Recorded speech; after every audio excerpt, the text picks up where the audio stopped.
So you can see that Suey is keyed up on something over there.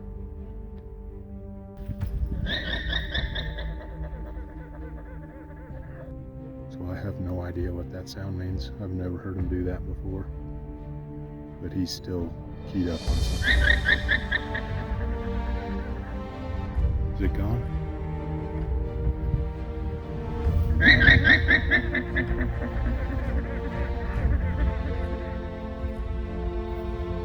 I've never seen him keyed up like this. There is definitely something over there.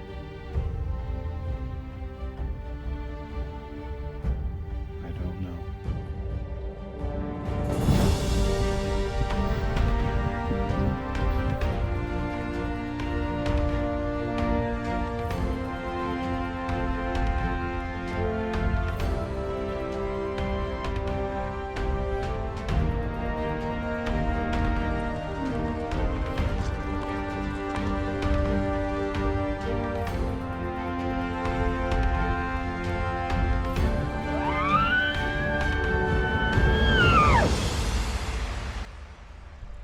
What's up, guys? Farm Wrestler here. Got a special edition, special adventure for you today. Well, not for just today, for the next however long it takes. Out in north central Colorado, and drew the elk tag that I typically draw every year. So, such an adventure coming up. Big country, wild country. We got moose, bear, wolves, mountain lions, and hopefully elk. So stay with me. It should be quite the adventure. So you just kind of want to go right underneath that chest plate.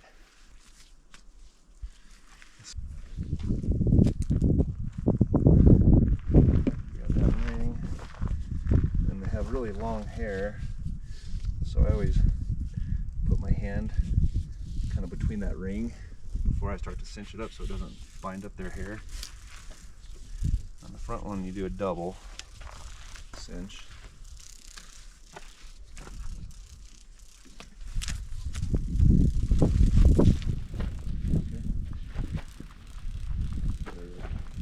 And you just draw it up pretty snug, because their rib cage it doesn't really affect their rib cage, and then try to get the hair out of there so that it's not pulling their hair real bad, and then run this through that.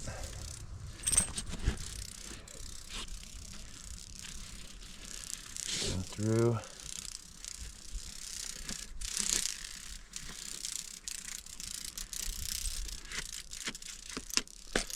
And down just like that. When you have a big tail like that hanging off, I'll like loop it through there so that it's not flicking them in the back of the leg and bugging them. The back one, you don't have to put near as tight. It's just kind of there for stabilization. The front one does pretty much all the work. So if they try to move, you just kind of put your hip into them, and they kind of remember that you're standing there. They don't get too twitchy on you. You don't like that dog, do you? Let's go over here.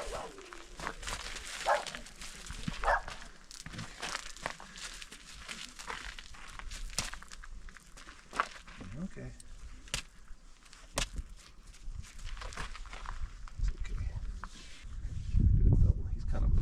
Little guy, so we can do a double on this back one too.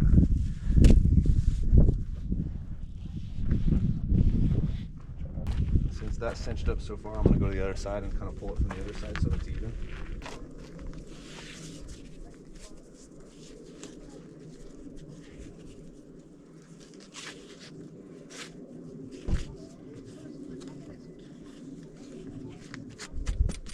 So again, you don't need this like incredibly tight. Snug but not tight, because that's pulling on their guts you know, so I want to be nice to the llamas. They're going to do some hard work for us, so. I think this might be the long side. So you'll actually hook yours first, and we hook them at the same time. So you'll go to that side, and you'll want to hook over the top of both of those, and you want to catch the far one. Far ones? Yep. Just like that. You push against them. There you go. Make sure you hook that on that side, like that. And kind of keep yours. Yeah, I can go over the hole. Held up. Oh. Fine. Kind of let it settle. Kind of pull it out from his body a little bit. And then kind of settle down. Just like that. He's ready to rock. So we've got our llamas loaded up, put our packs on, and we are going up there. Big canyon and some pretty steep switchbacks. Gain a lot of altitude in a hurry there, and then it'll flatten out and we'll be home free for the day. It's around 6 miles in, and the llamas are a game changer. We've been using llamas for maybe 5 or 6 years, and it's nice to be able to haul a little more food and gear up and not just be trying to survive up there. So wish me luck. Been training for about 4 months for this. Dropped about 35 pounds, and hopefully that's enough. It usually is. So let's talk a little bit about why llamas. Well, if you're going to be in there for 7 to 10 days, you're just backpacking in. You're very limited on the amount of calories you can bring, and you do go through a lot of calories when you're up here. So we don't eat clean food at all. Like, we eat the highest calorie stuff we can find, keep us going, because we're hunting hard. And a llama can carry 80 pounds on the way in and 120 on the way out, downhill versus uphill. So and we can bring a few more creature comforts, bigger tent. How you doing? Good.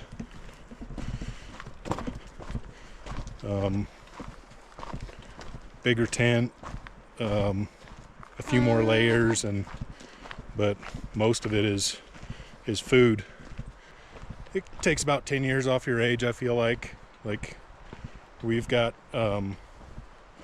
all got packs today. Sometimes if we have a llama for each guy, llama will even carry our pack and our bow. So, but it's fine. We've got my pack is only like 32 pounds, and that's very manageable on this hike. So that's why we go with llamas. It's totally worth it. Stan has our llama guy. He's got great animals. They're great on the trail. They're great in camp. They don't require a lot of special care while we're up there. Just fresh grass every once in a while, and they don't even drink water every day. I mean, sometimes you take them to the creek and they won't drink water for 3 or 4 days. They'll just start eating grass, just stand in the water, don't care. So they're really low maintenance. They keep predators out of our camps, you know, like there's guys out where I farm that have them for protecting their cattle. They can actually kill a mountain lion with kick. So they're just great. It's a no-brainer. It's not super expensive. So we'll get back to it here. I can kind of show you the setup here of how we stake out the llamas. So we've got this ground anchor that just screws in with a swivel and a line that goes to another swivel and a lead here with the swivel. As you can imagine, the swivel's important for keeping them from getting tangled. The other thing is here that we don't just rely on the clip here. We have an extra fail-safe, which is just a simple knot through the harness here. So a little extra protection, because if you lose one, they're very expensive. So another thing that you'll see is there's absolutely no trees or sticks or anything around in this area, because they can wrap themselves. They'll wrap their lead around a little tree and they'll keep going around and around and eventually hang themselves, which happened probably 5 years ago now. Just a little 6-inch tall tree was all it took. Couldn't see it there because the grass was tall, but they will find it, and they're not the smartest animals. So, but these are some of the best llamas we've had. They're super easy to work with, and they've been packing really well for us. So I'm going to get this one, the lead put back on him, and take him down to the water here with his buddy.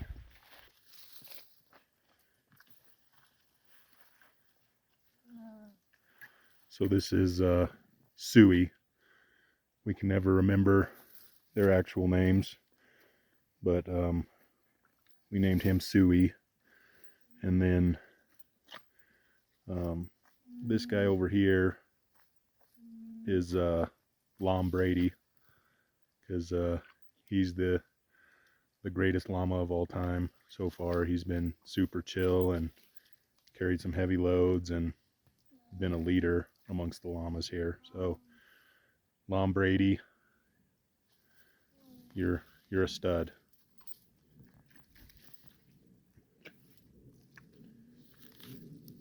So that was Suey's drink. He just put his mouth in it, drank a few ounces, and now he's more interested in grass. So we'll take him grazing here. I spoil them. They got plenty where they're tied. You don't have to move them today, but you know, every probably 4 days we'll stake them out in some fresh grass. But I also just lead them around into some of these luscious areas just for, you know, 20 minutes, and they'll fill their bellies and probably lay down the rest of the day. So another thing about these guys is they do like to keep sight of each other. Keeps them calm. If they can't see each other, they can start to panic. That's why you can't just take one llama with you. You got to take at least two, because they want to be in a pair. So we always have them, you know, inside of each other when they're out on the pasture, unless it's for, you know, a short time. But they want to be able to see one of their own. So that's why we, you know, we'll move them together when we move them from one pasture to another.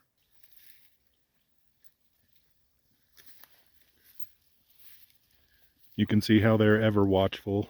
They hear something in the woods or think they see something, and they can kind of alert you to something that's out there. But they also help, I think, keep the predators away. I'm sure that's why we don't have problems with bears and wolves in camp. So, because believe it or not, these guys can take care of themselves. So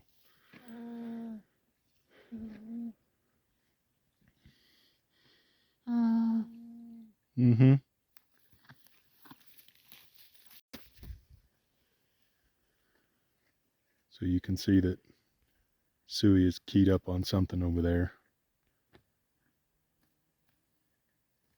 Who knows what it is? Could be an elk or a deer or a moose, or probably not a bear or a lion or a wolf. Could even just be a hiker or something, but I'm not too concerned because Llama Brady isn't keyed up on it or anything. But crazy good hearing, good eyesight, good watch animals.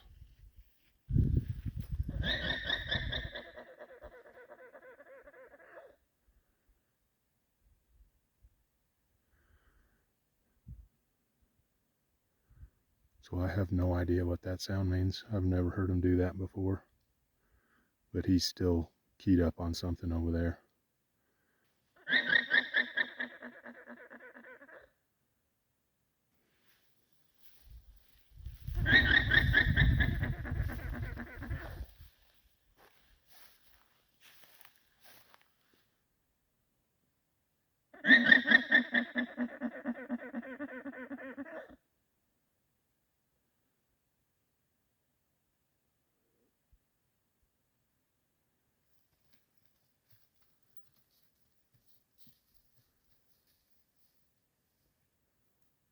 There's definitely something over there.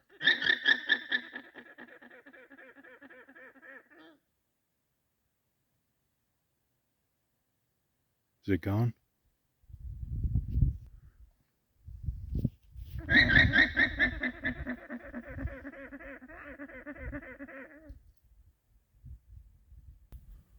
I've never seen him keyed up like this.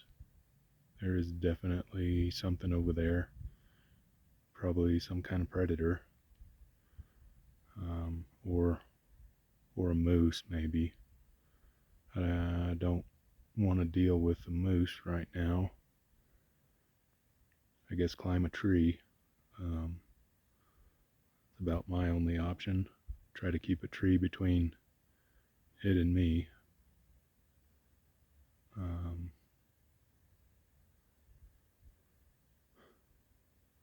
I don't know. I guess it could be a Sasquatch.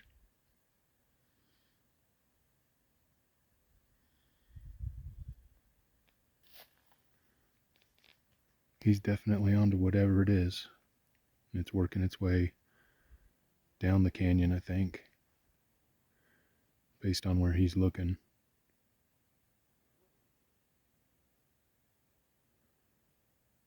Von Brady's keyed up on it too. This could be a bad idea, but I'm gonna go check it out. Don't worry, I have my headlamp to protect me.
I don't see anything, but that doesn't mean something's not out there. Little bit sketchy. My hunting partners are still up on top. I hunted down low this morning, but definitely a little bit sketchy.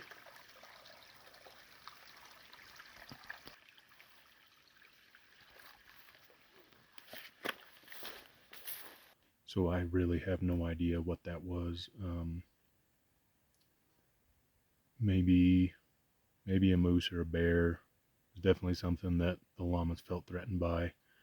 There are a lot of moose up here, and they're really the most dangerous thing. Had a very close call with a big bull moose last year. We were sitting at a wallow hunting, and he came in, and actually I was very quietly climbing up a deadfall tree so he wouldn't trample and kill me.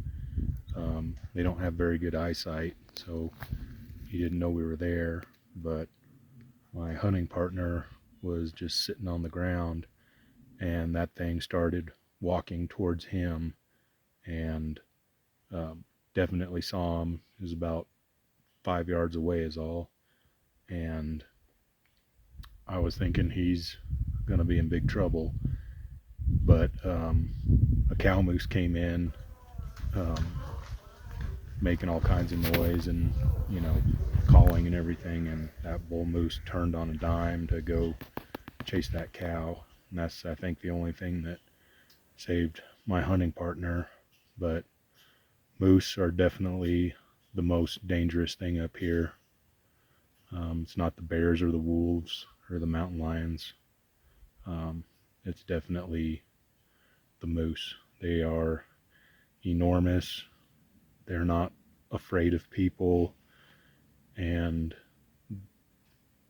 a cow with a calf is the most dangerous because it sees us as a threat. And so anytime you see something like that, you want to give it a wide berth and kind of start thinking about a escape plan, because we've had to do it before. So this whole video, my hunting video here, it didn't really work out the way I planned. My intentions were to do a full-length epic hunting video, but if you've ever elk hunted before, it's constant moving. There can be surprises. You don't have time to set up a camera on every setup and get footage. You really need somebody videoing all that stuff for you. My epic hunting video kind of turned out to be more of a llama backcountry video, because that's that footage was obviously easier to get. And so I know you all are wondering what happened on the hunt, and a lot of good stuff did happen and some bad stuff, but I just don't have video because in the moment you can't take time to set up a camera, and half the time I didn't even have the camera out of my pack and available. So we harvested 2 elk, and this is a bit of a long story. One of our guys took a cow on his last evening, and which was maybe our 4th or 5th night out, and it was an emotional kill for him. The cow actually expired in his hands. We got meat in camp. He was generous enough to give up a tenderloin for camp, and we wrapped it in foil, threw it on the fire with some seasonings and everything, and so we got to enjoy that, which is a real treat after eating a lot of freeze-dried foods and oatmeal for a few days to get real meat in camp. So we were thankful for that. And then those two guys hiked out the next morning. They were done. They had a moose hunt coming up, so they were coming back in a couple days later for their moose hunt, but they needed to re-gear and get that meat out of there.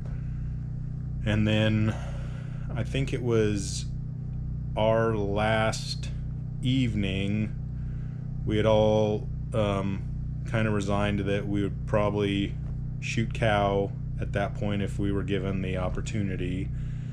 And here's where my story gets interesting. We had crossed this huge canyon chasing a bull. We heard a bugle. I mean, it's probably close to a mile away, all the way across the canyon. So we figured that might be our last play on a bull that was huntable. And so we charged across this canyon. We set up for him, and he started off coming in, and we thought, you know, it was finally going to be our chance. In that setup, there were a group of cows that were feeding up the canyon, or it wasn't really even a canyon. It was the top of a long valley. They were feeding up this valley, and so in my head I'm thinking, well, if this bull doesn't come in, then, you know, at least we'll be able to, you know, have a play on these cows that don't know we're there. The wind was perfect for them. And so when that bull decided to go the other way, we decided that our play was going to be on these cows, and the shot was too far. It was like 125 yards, and so we decided to pull back and move around some trees. We had watched these things for about 20 minutes hoping they would feed closer, but they never got less than about 100 yards. We moved back without being seen, and got into position, and the first one comes out, and it's about 73 yards, and the guy I'm with has never he's never really done any like real big game hunting. He's done like, you know, a few like deer stands here and there, but we had really been hoping to get him a shot, you know, on his first trip. And so we're waiting for this first animal to, you know, move a little closer, because he was comfortable out to 60. It's still just this first animal that's come out, and there's probably about 15 minutes of legal shooting light left, and we're hoping to get this guy a shot, but they're just out of range. And there's still just one animal that's out. We have a tree kind of off our left that's blocking, and, you know, obviously we're afraid to like peek around and, you know, see, you know, where the others are for sure. And so after about 5 minutes, this one animal starts, you know, slowly working away, and we're thinking, oh man, we're gonna miss the opportunity altogether. And so my buddy says he knows I can shoot out further, and he says, just shoot it, we're gonna lose everything. And so I was like, okay. And I drew back and put my 80-yard pin just over its back and let the arrow fly, and I guess it was a good shot. Didn't go far at all. I was up on cloud 9 after the shot, but when I got up on this animal, my heart sunk, because it turned out to be a spike, which in Colorado on this particular hunt, it could be almost every hunt in Colorado, I don't know, but I know in our unit a spike is not legal. And so our group of 3, we were so pumped up, and then when I got up on that and saw it was a spike, I was like, oh crap, my heart sunk for, you know, multiple reasons. It was obviously an illegal kill, and I knew we wouldn't be keeping it. But so I went back to my guys, and I said, guys, I got bad news. And there really wasn't any hesitation. We had service in that area. There's a few random areas out there that we figured out where you have cell phone service, and so we called the game warden right there. He instructed us to go ahead and butcher the animal and bring it down. And so the short of the story is we ended up packing that animal out the next day. That was you know, the end of our hunt basically anyway. We were gonna go out the next morning, but our plans kind of changed after that, and we ended up meeting the warden, and I got me a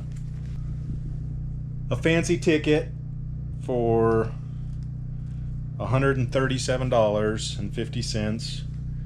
A nice older lady, I've been informed, 85-year-old woman, got the meat, so the meat didn't go to waste. But it was just kind of a bummer of a way to end a hunt like that.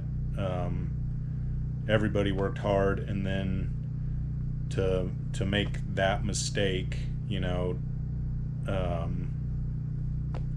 it just, I guess, you know, the warden says it happens like quite a bit, and he was super cool about it and everything.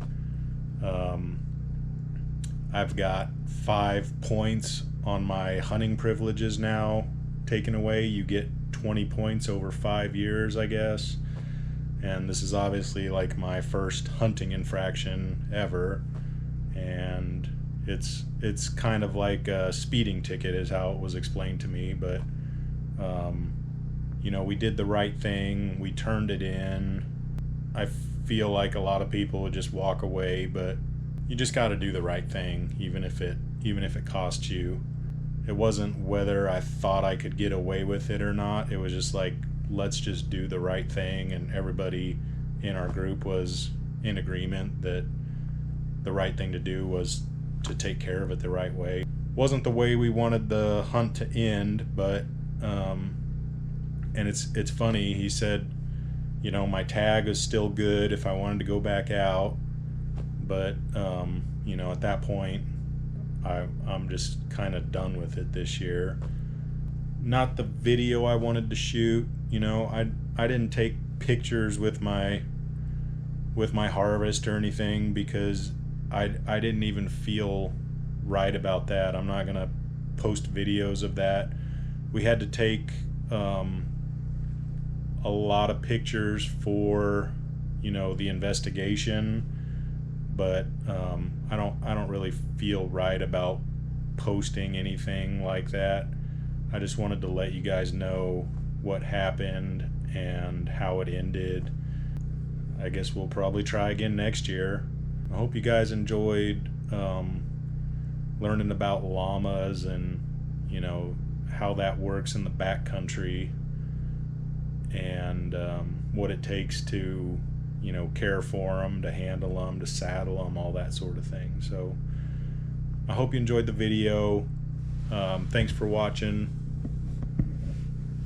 Farm Wrestler signing out.